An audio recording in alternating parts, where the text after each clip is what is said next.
மதுரை தெற்கு சட்டசபை தொகுதிக்கு உட்பட்ட விளாங்குடி பகுதியில் பகுதி நேர நியாய விலை கடை மற்றும் அங்கன்வாடி மையத்தை முன்னாள் அமைச்சர் செல்லூர் கே ராஜு திறந்து வைத்தார். தொடர்ந்து அவர் செய்தியாளர்களை சந்தித்தார். விஜயம் பிள்ளையார் சொல்லி அப்படி இல்ல, அத அவங்க தொண்டர்கள் விரும்புறாங்க. தொண்டர்கள் பொதுச் செயலாளரை விரும்புறாங்க.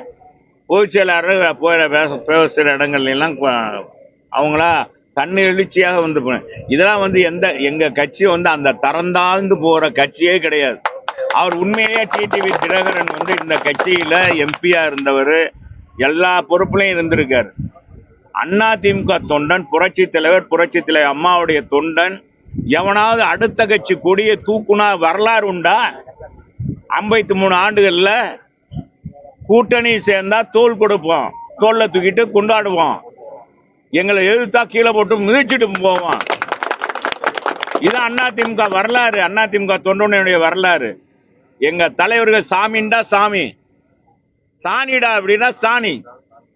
இதுதான் எங்க அதிமுக வரலாறு. புரட்சி தலைவரும் சரி, புரட்சி தலைவர் அம்மாவும் சரி, எடப்பாடியும் சரி, யாரை சாமின்னு சொல்றாங்களோ அவங்கள தூக்கிட்டு போவோம்.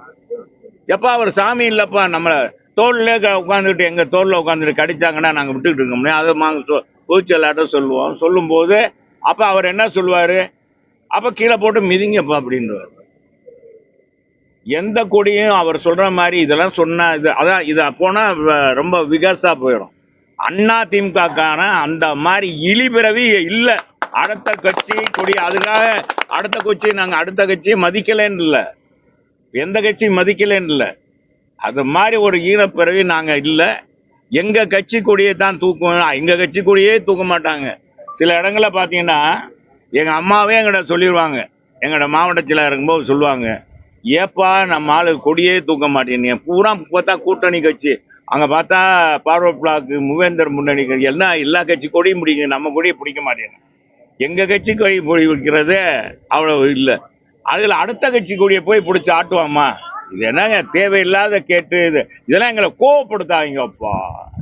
நீங்க அது மதுரைக்காரன் போய் இதெல்லாம் கேட்காதீங்க.